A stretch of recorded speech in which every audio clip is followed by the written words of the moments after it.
দাহিয়াতুল কলবি যখন মুসলমান হয়ে যায়, নবীজি বলেন, ও দাহিয়াতুল কলবি, তুমি মুসলমান হয়ে গেছো, আল্লাহ তাআলা তোমার সব গুনাহ মাফ করে দিয়েছে। জোরে কোন সুবহানাল্লাহ। দাহিয়াতুল কলবি বলেন, না হুজুর, আমার সব গুনাহ মাফ হইতে পারে, একটা গুনাহ মাফ হবে না হুজুর।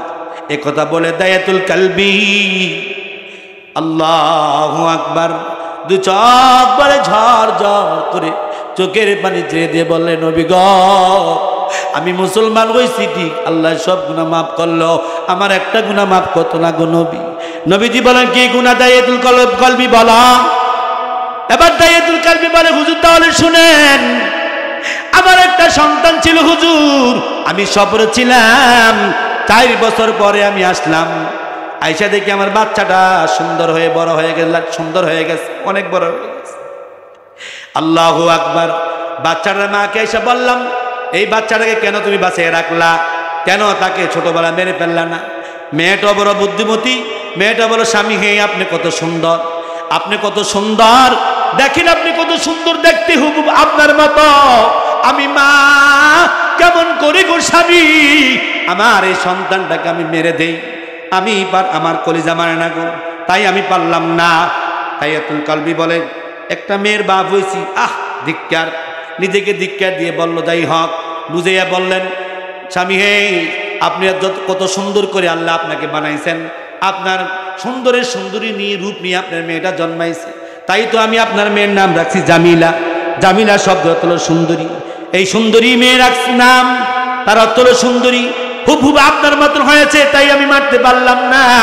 যাই হোক, রাত্র হয়েছে, শুইতে গেছেন, দুইজনের মাঝখানে মেয়েটা শোয়াইছেন।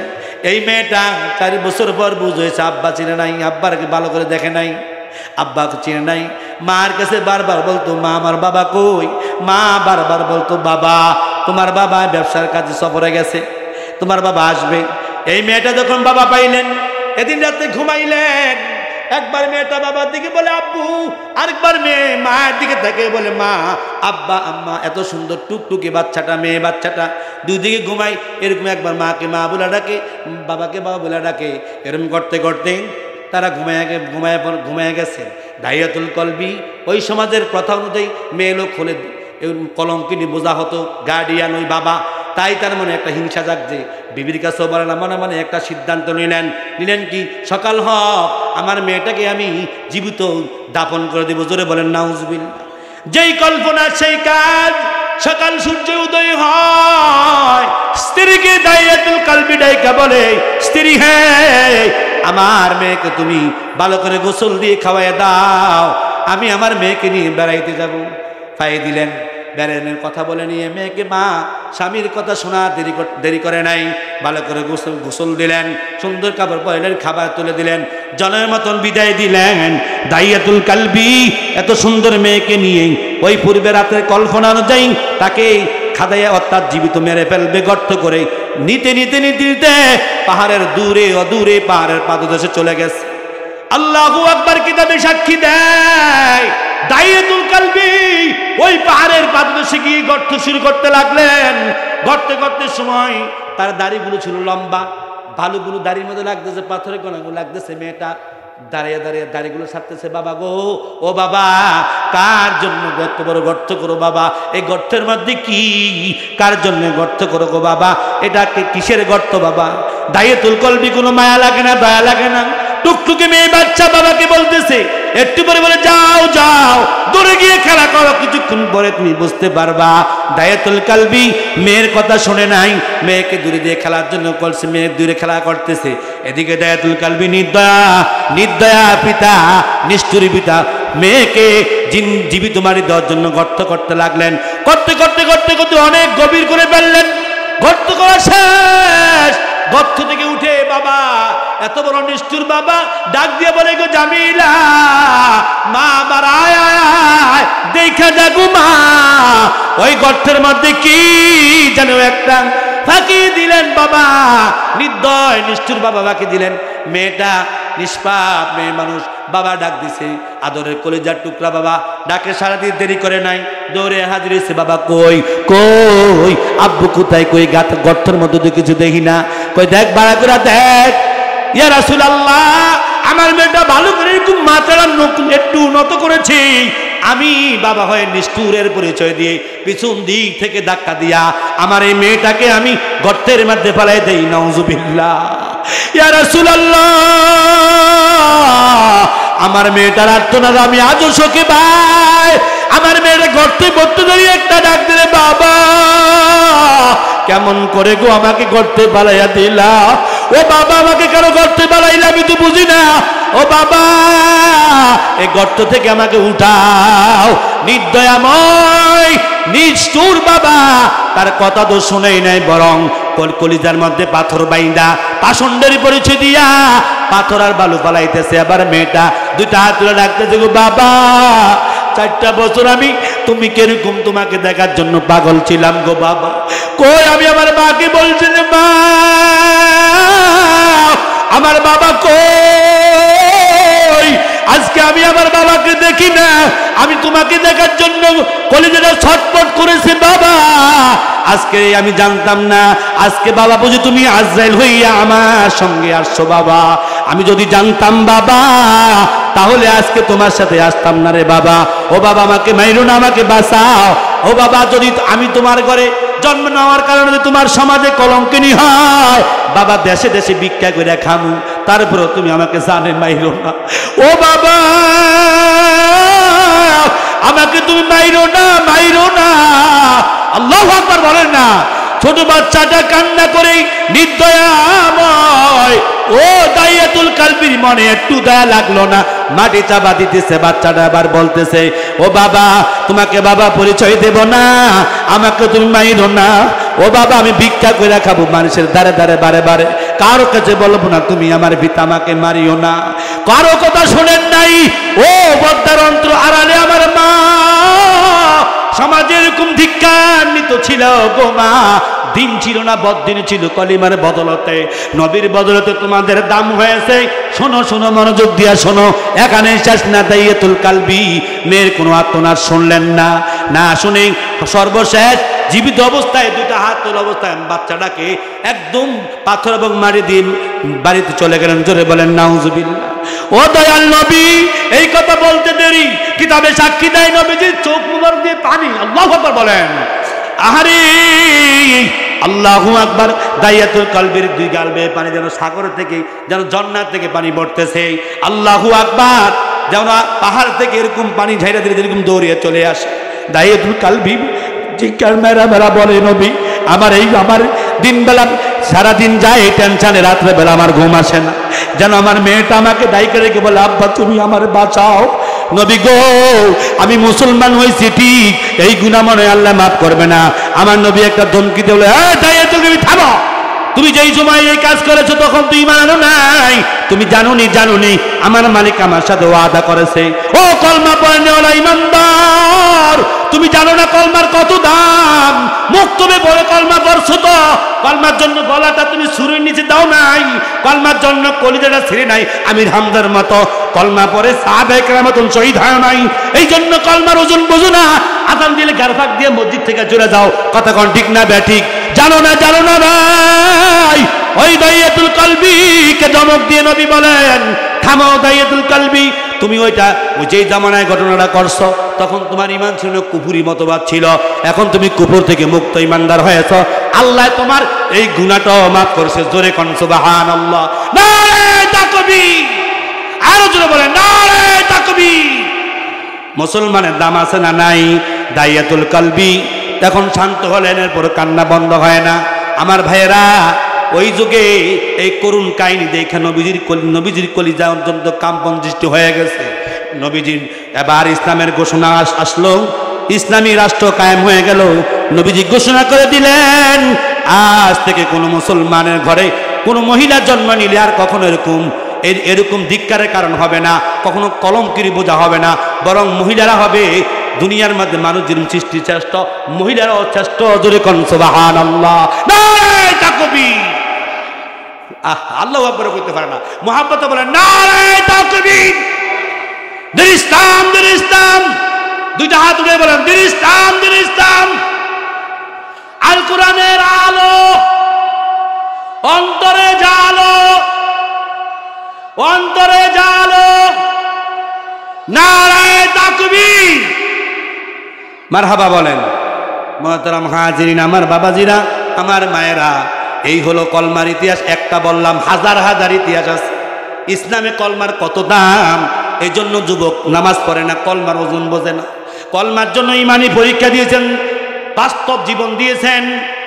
এই নবী পাওয়ার জন্য 10,000 বছর আগেই ইব্রাহিম আলাইহিস সালাম, ইসমাইল আলাইহিস সালামের বংশধরের মধ্যে আমার নবী দুনিয়াতে আবির্ভাব করার জন্য আল্লাহর কাছে দরখাস্ত করেছেন। কোন সুবহানাল্লাহ। ইব্রাহিম নবী এমনি খলিলুল্লাহ হয় নাই, নবীর দোয়া কবুল হয়েছে বিদায় আখির নবীর উম্মত হয়েছি। এই আয়াত তো আল্লাহ তাআলা কোরআনে রাখছেন, রব্বানা ওয়া বাসুম ফিহি।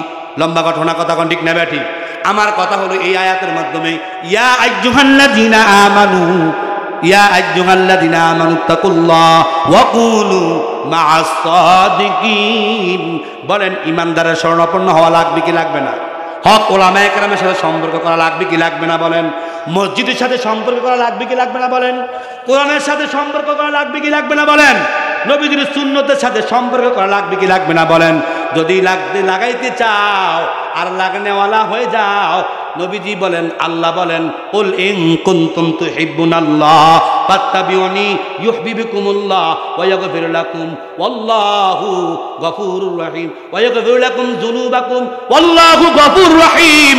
কুল ইন কুনতুম তুহিব্বুনাল্লাহ, ও নবী বলে দেন, যারা আমি আল্লাহকে আল্লাহ মনে করে, আল্লাহ বলে বিশ্বাস করে, ভালোবাসে, মহব্বত করে, মারহাবা বলেন, যারা আমি আল্লাহকে ভালোবাসে, আমি আল্লাহকে মহব্বত করে, কুল ইন কুনতুম তুহিব্বুনাল্লাহ, নবী আপনি বলে দেন, তারা যেন আপনাকে মহব্বত করে, জোরে কোন সুবহানাল্লাহ, আপনাকে আনুগত্য করে, জোরে কোন সুবহানাল্লাহ। যদি করে তাহলে আমি আল্লাহ তাদেরকে ইউহিব্বুকুমুল্লাহ মহব্বত করব। শুধু মহব্বত করবই না, তাদের জীবনের গুনাহ মাফ করে দেব। নারায়ে তাকবীর। আরে কোরআন থেকে বলতেছি, তাকবীর নাই। নারায়ে তাকবীর। দিন ইসলাম, দিন ইসলাম। কন্যা মারহাবা। মুহতারাম হাজিরিন, আরো বড় মজার ঘটনা আছে, আরো দামি ঘটনা আছে, একটু শুনবেন। আল্লাহ তাআলা বলেন, শুধু তাই না, নবীজি এবার ব্যাখ্যা দিলেন। সাহাবায়ে কেরাম কত সরল ছিলেন।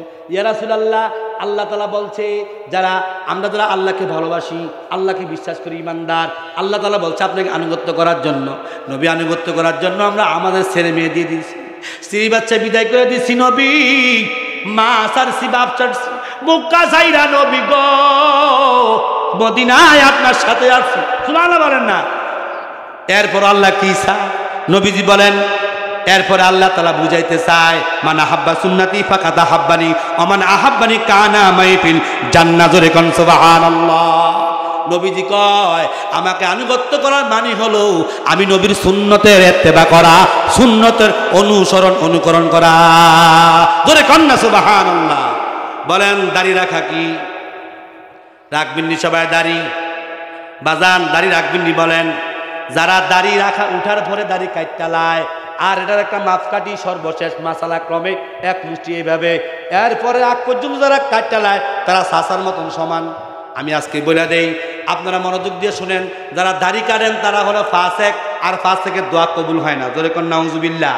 দাড়ি যদি বড় হয়, যদি যত্ন সহকারে রাখতে পারেন ভালো, তবে যদি যাদের অনেক ঘন, অনেক সমস্যা হতো, মাপকাঠি দিয়েন, তাদের সাপ দাড়ি টান দিয়ে ধরবেন, এই পর্যন্ত আগা আইলে এন কাটবেন, এই দিক দিয়ে টান দিয়ে এমনি কাটবেন, এভাবে টান দিয়ে এন কাটবেন, তারপরও দাড়ি লম্বা করে রাখবেন। এরপরে যদি ছোট করে রাখেন, দাড়ি রাখবেন ঠিক সাসার মতনে, গুনাহ। জোরে কোন নাউজুবিল্লাহ। এর বাইরে লম্বা করে সোয়াব, অসুবিধা নাই, এর কমে রাখলে আবার গুনাহ। কথা কোন ঠিক না ব্যাঠিক? এই জন্য সবাই বলেন, যাদের দাড়ি আছে রাখবো তো ইনশাআল্লাহ। কোন নবীজি শাফায়াত পাইতে চাই, কারা কারা হাত উঠান। যেটা হাত না উঠলে বুঝলাম নবীর ভালোবাসে না। নবীজি শাফায়াত কারা কারা পাইতে চাই? লিল্লাহে তাকবীর। আজকে থেকে আমরা যারা দাড়ি রাখছি তো রাখলাম, যারা রাখছি না, যুবক ভাইরা নিয়ত করি, মৌত পর্যন্ত ওঠার পরে আমি গুনাহগার, এখনো পর্যন্ত একবার শ্বাস দেই নাই, তুমি রাখবে না কিনলে কর, আমিন কর, আমিন কর না। আল্লাহ আমাদের সকলকে যারা দাড়ি না বুঝে কাটছে মাফ করে দিব, আজ থেকে রাখলে। দলিল দিয়ে গেলাম, যারা আগে কাটছেন মাথায় ধরার বুঝে আসে নাই, মনে রাখবেন কথাটা। আমি তাদেরকে বলছি, আজকে থেকে রাখে দেন, আগের গুনাহ মাফ। আমিন কন, আরো জোরে কন, মনে মনে নিয়ত করেন। হ্যাঁ, মনে মনে নিয়ত করেন, মনে মনে একটু নিয়ত করেন। কি নিয়ত করবেন? আল্লাহ, আমি যে পূর্বে রাখছি আংশিক শুনছিলাম, আজকে ডাইরেক্ট শুনলাম। আমি ওই কালা হুজুরটার কথাটা শুনি, একটু কালা হুজুর দূর থেকে যেন আইছে, এবারটা কইছে আগে যা করছি মাফ হয়ে যাব, আপনি মাফ করে দিয়েন, আমি আজ থেকে দাড়ি ফালাইতাম না। কন আমিন। আল্লাহ শুনিনিও, আমি যখন কোথায় শুনিনি, ইনশাল্লাহ মাফ হয়ে যাবো। কন আমিন কন, রাখবেন তো ইনশাল্লাহ। একটা কথা বললাম, তিনটা কথা বললাম। শুরুতে 1 নম্বর বলছিলাম সালাম দেওয়া, 2 নম্বর কথা বলছিলাম বুঝুক হোক আর না বুঝুক আলহামদুলিল্লাহ বলা, 3 নম্বরে বলছিলাম দৈনিক 300 বার লা হাওলা ওয়ালা বলা। ঠিক আছে, ঠিক আছে কিনা? এবার আমি আপনার একটা সবক দেই, এই হলো আমার শেষ সবক। নবীজির শাফাত পাইতে হলে আপনারা বেশি বেশি দুরূদ শরীফ পড়বেন। রাজি আছেন নি সবাই? কারা কারা রাজি আছেন? নারায়ে তাকবীর। আপনারা কি রাগ হয়ে গেছে? আমার প্রতি রাগ হয়েছে? খারাপ লাগে? তাহলে আমি একটু কষ্ট দেই কি, জোরে একটা তাকবীর হবে ইনশাআল্লাহ, আল্লাহ খুশি হবেন, শয়তান বেজার হবেন। যারা এখন উঠে যান তো শয়তান আপনার বিপদ ধরবো, বলে দিলাম আমি, সাবধান। শয়তানের যাতে লগে না দিতে এটা লাগে ওষুধ দিতেছি। সবাই জোরে বলবেন নারায়ে তাকবীর। 2 হাত উঠে দেখান, আল্লাহ আল্লাহ তাআলা দেখতেছে। ছবি হোক, ছবি তোলক, দুনিয়ার কি ছবি টবি আসছে, দামি ছবি দিয়ে ক্যামেরা করতেছে। নারায়ে তাকবীর। আজকের মাহফিল সফল হোক, সফল হোক।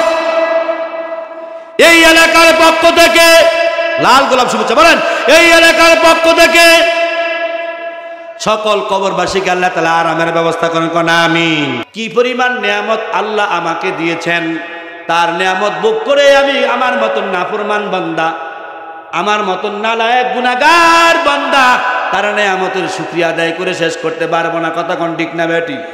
আল্লাহ আমার মালিক, এতটুকুই যথেষ্ট। তাই আমি বুঝে আসুক আমার না আসুক, আমি সব সময় বলবো, কেউ যদি দুনিয়া থেকে বিদায় হয়ে যায় অথবা কোনো খুশ খবরে অথবা খারাপ খবরে, আমি সব সময় বলবো আলহামদুলিল্লাহ। পারবো তো ইনশাআল্লাহ? প্রথম হলো সালাম, সবক নিবেন। আমার প্রথম ওয়াজের প্রথম কথা ছিল কি? সালাম আমরা দেব, সালামের প্রচলন সমাজে থাকবো, করবো ইনশাল্লাহ। যুবক ভাইয়েরা, করবো তো ইনশাল্লাহ।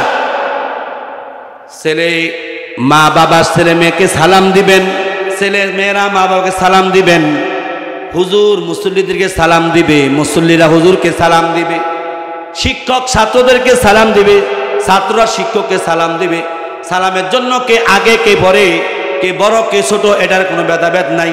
মুসলমান হলেই কথা বলার পূর্বে দেব সালাম, আসসালামু আলাইকুম ওয়া রাহমাতুল্লাহ। দেব তো ভাই ইনশাআল্লাহ? বলেন। 2 নম্বর কথা হচ্ছে আজকে ওয়াজের সবক। 2 নম্বর সবক, আমি বুঝিয়ে আসুক, আমার বুঝে আসুক, চাই না আসুক, আমি বুঝি আর না বুঝি, আমি সব সময় বলবো আলহামদুলিল্লাহ। বলেন আলহামদুলিল্লাহ। আমি সব সময় বলবো আলহামদুলিল্লাহ। 3 নম্বর সবক হলো আজকের ওয়াজের সবক হলো, আমার জীবনে কত মুসিবত। আমার ছেলেটা অসুস্থ, বিদেশে আমার ছেলেটা অসুস্থ, দেশে আমার ছেলেটা অসুস্থ, দেশে আমার মাটা অসুস্থ, আমার বাবাটা অসুস্থ। এত ওষুধ খাবা, এত জায়গায় নিলাম, ভালো হয় না। 3 নম্বর সবকটা নিয়ে নেন। আপনার মা অসুস্থ, ভালো হয় না, ছেলে মেয়েটা অসুস্থ, ভালো হয় না, ঠান্ডা ছাড়ে না, নিউমোনিয়া চলে আসছে। দৌড়ে গেলাম ফরিদপুর উপজেলায়, ওই জায়গায় অসুস্থতার খবর নাই, চলে গেল ঢাকাতে, তার বড় খবর নাই। সবক নাও, আল্লাহ তাআলার সবক। আল্লাহ তাআলা থেকে সাহায্য নিয়ে তোমার সব চাহিদা আল্লাহ তাআলা পূরণের ব্যবস্থাপনা করতে পারে কি পারে না? 3 নম্বর সবক হলো, আমি বুঝি আর না বুঝি সব সময় বলবো, যত মুসিবত আসুক, আমার টাকা দরকার, জামাত কাপড়ের প্রয়োজন, খাদ্যের প্রয়োজন, আমার জরুরত মিটাইবার প্রয়োজন, আমি কার কাছে চাবো বলেন? একটু জবান খুলা বলেন, কার কাছে? সব সময় আল্লাহর কাছে চাইবেন। তবে মুসিবত যত বড় হোক না কেন, আল্লাহর দয়ার কাছে কিচ্ছুই না। কথা কোন ঠিক না ব্যাঠিক? এজন্য মুসলমান 3 নম্বর সবক হলো আজকের মাহফিলের লা হাওলা। বলেন লা হাওলা। কই তৈব সবক চলক, জবান খুলে বলেন লা হাওলা। আরো জোরে বলতে বল, লা হাওলা ওয়ালা কুওয়াতা ইল্লা বিল্লাহিল আলিয়্যিল আযীম। বলেন মারহাবা। দৈনিক 300 বার। কতবার? কতবার? যত বিপদ হোক। এই যুবক ভাই, সুদূর কুমিল্লা থেকে এসে আমি গুনাহগার বলে গেলাম, হয়তো আপনারা দোয়া করলে 1 মাসের মধ্যে আবার মক্কা মদিনায় যাব। মারহাবা বলেন। কাবা করে আপনাদের এলাকার নাম ধরে আমি দোয়া করব। তোমার জীবন যত মুসিবত হয়, কারো কাছে শরণাপন্ন হওয়ার আগে সবার প্রথম আমার আল্লাহর কাছে তুমি মোতাজ্জ হয়ে যাও। 2 রাকাত নামাজ পড়া যায় পারো 2টা সূরা দিয়া আল্লাহ তাআলার কাছে বড় জোরে, বড় বিনয়তার সাথে, নমনীয়তার সাথে, ভদ্রতার সাথে বলো, মালিক আমার মতন গুনাহগার আর নাই। আমার বাবা অসুস্থ, আমার মা অসুস্থ, আমার মা দুনিয়ার থেকে বিদায় হয়ে গেছে, বাবা দুনিয়ার থেকে বিদায় হয়ে গেছে, ছেলে মেয়েটা অসুস্থ, ভাই বিদেশের জমিনে কামাই করে, মালিক টাকা পয়সা দেয় না, আমি কামাই করি, আমি আয় উন্নত বুঝি না, আমার ঘরের ছেলে মেয়েটা কথা শোনে না, ছেলেটা বাবার কথা মানে না, মেয়েটা মার কথা মানে না, মার কোনো কথাই শুনতে চায় না, দাঁড় ধারে না। ও আল্লাহ, আমি সব কিছুর ব্যাপারে তোমার দিকে মোতাজ্জ হলাম, তুমি মাওলার মহতাজ হলাম। আয় আল্লাহ, এই সমস্ত সমস্যাগুলো সমাধান করে দাও এবং আমার মুসিবত হালকা করে দাও, আমার এই টেনশন দূর করে দাও। সমস্ত কিছু তুমি চাইলে পারো, একবার 2 বার না, বারবার বিনয়ের সাথে বইলা ডাক দিয়ে বলো, মালিক মাফ করিয়া দাও। যদি এই বান্দাকে লাঠি দিয়ে সরাইয়া দাও, লাঠি দিয়ে পালাইয়া দিতে পারো, তবে আমি দিল থেকে মানি তুমি ছাড়া কোনো আমার দ্বিতীয় আল্লাহ নাই। মারহাবা বলেন। তুমি যদি লাঠি দিয়ে সরাইয়াও দাও, আমি কোথায় যাব? আমার কোনো আরেকটা আল্লাহ নাই। অতএব তুমি আমার এই সমস্ত সমস্যাগুলো সমাধান করার ক্ষমতা রাখো, তুমি আমাকে দান করো, তুমি আমাকে সাহায্য করো। আমার এই বিপদে তোমার সাহায্য বড়ই প্রয়োজন। ওয়াদা করেছো তুমি, নবীর উম্মত আমরা, নবী দেখি নাই। বারবার বলে যখন তুমি নিজের কমতিগুলো প্রকাশ করে মালিককে ডাক দাও, আল্লাহর আরশ আজিমে, আল্লাহ তাআলার আরশ আজিমে জোশ চলে আসবে। আল্লাহ তাআলা বলেন, বান্দা অপেক্ষা কর, আমি আল্লাহকে ডাক দিতে দেরি, তোর ডাকে সাড়া দিতে দেরি করি না। জোরে কোন ঠিক না বেঠি? নারে তাকবীর। ওই আল্লাহ তাআলা আছে না নাই বলেন? এজন্য সাহায্য চাইবেন কার কাছে? পারবেন না ইনশাআল্লাহ? দৈনিক 300 বার লা হাওলা ওয়ালা কুওয়াতা ইল্লা বিল্লাহিল আলিয়্যিল আযীম। কোন ইমানদার ভাই যখন এই আমলটা করেন 24 ঘন্টার মাধ্যমে, আল্লাহ তাআলা বলেন শয়তান এবং বান্দার মাঝখানে একটা পর্দা পড়িয়া যায়। ওই বান্দা কখনো শয়তানের শরণাপন্ন হয় না, বরং শয়তানের সকল নেক শুরুতে ধোঁকা এবং বদশুরুতে ধোঁকা থেকে এই দোয়াটা পড়ার কারণে শয়তানের মাঝখানে আল্লাহ পর্দার ব্যবস্থা করে দেয়। জোরে কোন সুবহানাল্লাহ। আরো জোরে বলেন সুবহানাল্লাহ। পড়বেন ইনশাআল্লাহ। প্রথম সবক সালাম, দ্বিতীয় সবক হলো আপনার আলহামদুলিল্লাহ বলা, তৃতীয় সবক হলো এখন থেকে নিয়ে মত পর্যন্ত যখনই মুসিবতে পড়বো আল্লাহকে ডাকবো, লা হাওলা। দোয়াটা সহজ না? বলেন না কয়েকবার, লা হাওলা ওয়ালা কুওয়াতা ইল্লা বিল্লাহিল আলিয়্যিল আযীম। ওয়াজ মনে রাখতে হইব। আমার দিকে তাকান, আমি যখন কথা বলবো এই দিক সেদিক তাকাইয়েন না, তাহলে কথা গুরুত্ব বুঝবেন না, নূর আসবে না। একটা টর্চ লাইট যদি আমি টিফা দিই, মনে করেন এটা টর্চ লাইট, এটা তো দেখতে দেখেন পানির একটা বোতল, ঠিক না? টর্চ লাইটের মুখ সামনে থাকে, ঠিক না ভাই? ঠিক। সুইচ থাকে এখানে, টিফা দিলে কি আলো পিছের দিকে যায় না সামনের দিকে যায়? জোরে কন। তা আপনি যদি আমার দিকে না তাকান কথাগুলো ছুটে যাবে। কেমন ছুটবে? এমন এটা ক্যাপটা খুলি আর আমি একটা গ্লাস রাখি, এই হলো গ্লাসের মুখ, এই হলো পানির মুখ। আমি যদি পানির সম্পূর্ণ আপনার এই বোতলের পানিটা ঢেলে দেই, গ্লাসের মুখ এই বরাবর রাখছি, তাহলে পানি শেষ হয়ে যাবে, আমার গ্লাস কখনো ভর্তি হবে? কারণ কি? ওই আপনার এই বোতলের মুখ বরাবর গ্লাসের মুখ হয় নাই, ঠিক না ভাই? ঠিক। এ কথা যেমন সত্য, যতক্ষণ আমি কথা বলবো কষ্ট লাগলেও আল্লাহর রাস্তা আজকের জন্য, এটা আমার দিকে তাকিয়ে থাকবেন। আশা করি আল্লাহ তাআলা যদি নিয়ত সহি থাকে, দয়ার মালিক যদি দয়া করে, ইনশাআল্লাহ আগামী বছরের জন্য, আগামী দিনের জন্য হেদায়েতের কিছু নূর পেয়ে যাবেন। কারণ হেদায়েতুল আল কোরআন। জোরে কোন মারহাবা। যে কথা শুনবেন কোন দিকে সেইয়া, হেদিক সেইয়া। ওরা দেখছেন না উঠে যাচ্ছেন, যাবে আসবে। আজকে আমি মাদেরকে দৃষ্টি আকর্ষণ করব। আমার এখনো ওয়াজে ঢুকি নাই, এটার ভূমিকা স্বরূপ কিছু কথা শোনাই না। যারা যুবক ছেলে আছেন, আমার মাইকের শব্দ যত দূর যাবে, আমি মা বোনদেরকে শরণাপন্ন করছি, আপনারা নামাজে নিয়ে ঘরে গুরুত্বের সাথে মাইকের শব্দ যেখানে স্পষ্ট শোনা যায় ওই জায়গাতে কান পেতে মনোযোগ সহকারে শুনুন। আজকে আপনাদের ওয়াজ আছে আলহামদুলিল্লাহ বলেন। আর যুবক ভাইরা আর আপনারা মায়ের একটা কাজ করবেন, যারা আপনাদের স্বামী আছে বাড়িতে আজকের জন্য একটু পাঠিয়ে দেন। এই মাহফিলটা কিন্তু কবরস্থানের উদ্যোগে, কথা কোন ঠিক না বেটি? তাহলে এই কবরস্থানে আসতে হবে, এটা ঠিক না? এখান থেকে বাঁচার সুযোগ আমার আপনার কারো নাই। অতএব আপনার উপযুক্ত স্বামী আছে, আসতে পারে সুস্থ, মাহফিল পর্যন্ত আসতে অন্ততপক্ষে তার কোনো ব্যাঘাত ঘটবে না, এতটা অসুস্থ না, তাহলে তাকে মাহফিলে পাঠিয়ে দেন। আপনার উপযুক্ত সন্তানকে মাহফিলে পাঠিয়ে দেন। আজকে আপনার সন্তানের জন্য প্রাণ ভরে দোয়া হবে। আমি মুসাফির, দোয়া করবো ইনশাল্লাহ, দোয়া কবুল বলেন আল্লাহুম্মা আমিন।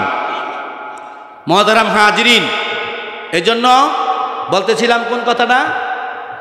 কোন কথা বলতেছিলাম মনে আসেনি? কয় নম্বর কাজ, কোন কথা মনে আছে বলেন, একদম বলেন দেখি। লা হাওলা ওয়ালা কুওয়াতা ইল্লা বিল্লাহিল আলিয়্যিল আযীম। কতবার? 300 বার। কতবার? পারলে আরো বেশি। আমার ভাইয়েরা, আমার মায়েরা, আপনাদের যাদের আব্বা আম্মা অন্ধকার কবরে আছেন, ও যুবক তুমি তাড়াতাড়ি দৌড়ে চলে আসো, দেরি করো না। আমিন মাস্টার বাড়ি জামে মসজিদের কবরস্থানের উদ্যোগে আজকে আখিরি দোয়া মাহফিল। একটা বছরের পর গত বছর আসছি গোমা, আকাশের বৃষ্টির কারণে আমরা ভালো করে মাহফিলটা গত বছর করতে পারি নাই, কিন্তু আবারও বছরগুলো চলে আসে, সুযোগ হারাইও না। আমার বাবাজিরা, পর্দার অন্তর আমার মায়েরা, যারা এখনো দোকানে আছেন, বাবা যদি আপনার বাবা কবর থাকে মাহফিলে চলে আসেন। রুহানিয়াত ভাবে আপনার আব্বাই মাহফিলের দিকে দৃষ্টিগোচর হয়েছে, কারণ আজকের এই মাহফিল কবরস্থানের মাগফিরাতের মাহফিল। আজকের এই মাহফিল আমরা যারা জীবিত আছি উত্তরসূরি তাদের, আমাদের হেদায়েতের মাহফিল। আজকের এই মাহফিল আমাদের ভবিষ্যৎ সুন্নতওয়ালা হেদায়েতের মাহফিল, আমাদের সুন্নতওয়ালা মাহফিল, আল্লাহর ভয়ওয়ালা মাহফিল, আল্লাহ প্রদত্ত নূর বন্টনের মাহফিল। কোন মারহাবা। আমি দোয়া করবো ইনশাআল্লাহ, দেরি করো না বাবা। তাহলে 3 নম্বর সবক চলে গেল। আমি যে আয়াতটা নিয়েছিলাম সবাই জানেন, এই আয়াতের মাধ্যমে 3টা কথা আছে। কয়টা কথা বলেন? আল্লাহ তাআলা কোরআনে বলেন বিসমিল্লাহির রাহমানির রাহিম, ইয়া আইয়ুহাল্লাযীনা আমানু। এখানে 1 নম্বর কথা হলো ইমানদার হওয়া। দুনিয়াতে তুমি মানুষ হতে হলে সর্বপ্রথম ইমান আনয়ন করতে হবে, কথা কোন ঠিক না বেটি? ইমানদার ছাড়া যত মানুষ দেখেন, মানুষ তুমি ঠিক, কিন্তু আল্লাহর বাসায় তারা মানুষ না, কথা কোন ঠিক না বেটি? এত আস্তে করেন ঠিক আমার কথা। ইমানদার কথা বলা হয়েছে। প্রথম কথা কি? এই দুনিয়াতে কারা কারা মানুষ কোরআনের আমাকে আপনাকে শিখাই দিচ্ছেন কে কে মানুষ আর কে কে মানুষ না, কে কে মানুষের অন্তর্ভুক্ত আর কে মানুষের অন্তর্ভুক্ত না। আদম রূপী মানুষ, মানুষ চিনার জন্য তার কয়টা গুণ লাগবে? মানুষ হতে হলে 3টা গুণ লাগবে। কালিমার মধ্যে 3টা গুণ, কথা কোন ঠিক না বেটি? 1 নাম্বার গুণ হলো লা ইলাহা ইল্লাল্লাহ, ঠিক না বেটি? এখানে কোরআনে আয়াতে ইয়া আইয়ুহাল্লাযীনা আমানু, ইমানদার। ইমানদারকে 1 নাম্বার ইমানদার হতে হবে।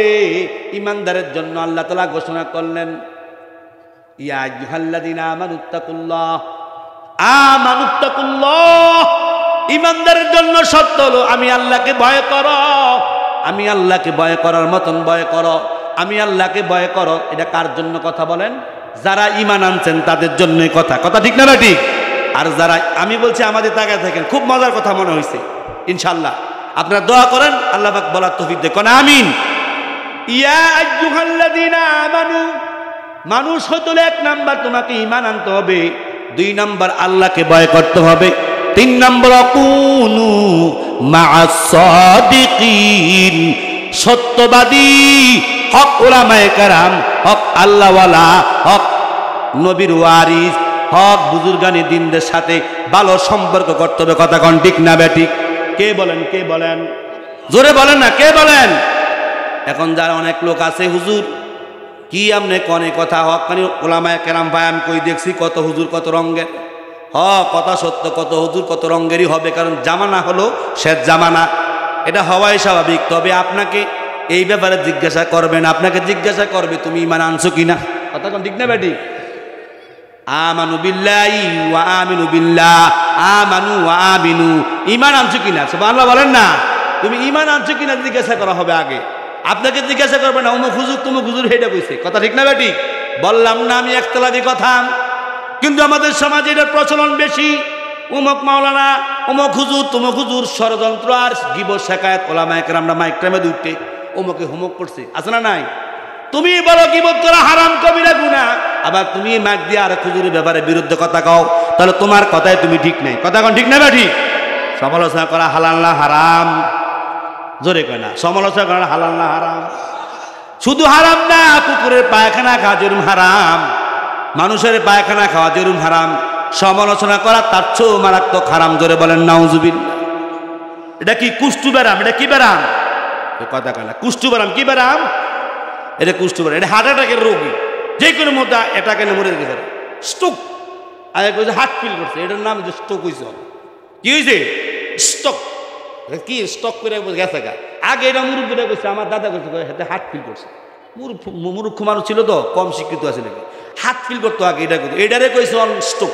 কথা কোন ঠিক না বেটি? স্ট্রোক করছে, মারাত্মক রোগ। না পারে কারে কাছে বালা কইতো, না পারে বা খারাপ কইতো, কোনো কিছু জানাই না। স্ট্রোক কারণ কি? এমন অন্যায় করছে, এতে আটকা মরে যান দরকার। কথা কোন ঠিক না বেটি? যারা যারা আটকা মরতে চান, কালকে থেকে নাউজুবিল্লাহ গীবতের প্রচলন চালাই দেন। জোরে কোন নাউজুবিল্লাহ। আটকা মরতে যারা চান বেশি বেশি গীবত করে দেবেন, আটকা মেরে দেবেন, আটকা ব্রেক দিবেন। দেখেন গাড়ি চলার অবস্থা আটকা ব্রেক দিলে যাত্রী কি অবস্থা? একটা আটকে বাড়ি খায়, বাড়ি খেয়ে কারো নাক, কারো কপাল, ঠিক না বেটি? ড্রাইভার নিজও ঝুঁকি খেয়ে যায়। কি করবেন নি? সমালোচনা করবেন নি? বলে আর করবো না, বলে আমিন, বলে আর সমালোচনা করবো না। করা কি হারাম? হুজুরে কইছে কুকুরের মলের থেকেও নিকৃষ্ট, মানুষের মলের থেকেও নিকৃষ্ট সমালোচনা করা। কথা কোন ঠিক না বেটি?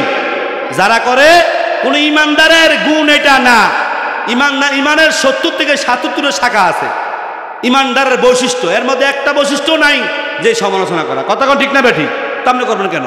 যদি নিজেকে ইমানদার দাবি করতে চাও, আল্লাহর ভাষায় তুমি ইমানদার পরিচয় দিতে চাও, আজকে থেকে মত পর্যন্ত সমালোচনা ছেড়ে দাও। রাজি আছেননি? কারা কারা রাজি আছেন? নারে তাকবীর, দিন ইসলাম, দিন ইসলাম। বুঝা তুলছেননি? আবার কই, আবার কই, আবার বুঝা হাত তুললেন। সমালোচনা বুঝেননি? এনে কথাটা হেন, হেনে কথাটা হেন, অমুক একটা হুমুকে, হুমুক বাড়ির মাইয়াটা অমুক বাড়ির খোলার কাছে, এডি এগুলা করা কি? কথা কন, এগুলো করা কি? আপনাকে অল্প সময় আনন্দ লাগবো, মার হাবা একটা চা খাবা, এরকম শব্দ আসবে। দোকানে একটা চা, তুই বালা কথা বলছো, একটা চা দে, ভালো করে লাড়া দিয়া। কথা বোঝেন নাই? এটা হলো আমাদের স্বভাব। বলেন নাউজুবিল্লাহ। এত করে আপনার ইমান বিকৃত হয়েছে, আপনার ইমান ধ্বংস হয়ে গেছে। ইমান এরকম মিথ্যা কথা আঘাতপ্রাপ্ত, গীবতে ইমান আঘাতপ্রাপ্ত, চুরি করার দ্বারা ইমান আঘাতপ্রাপ্ত, ঘুষ খাওয়ার দ্বারা ইমান আঘাতপ্রাপ্ত। কথা কোন ঠিক না ঠিক? শেখায়ত করার দ্বারা ইমান আঘাতপ্রাপ্ত। এরকম ইমানে বিভিন্ন গুণায় আঘাতপ্রাপ্ত হইতে হতে হতে নিজের ইমান একবার জাররা জার হয়ে গেছে। কথা কোন ঠিক না বেটি? এই অক্ষত ইমান চাই। পিওর ইমান ওরা হতে হলে এই বাজে বেরাম, বাজে অভ্যাস ছাড়তে হবে। সুদ খাওয়া কি?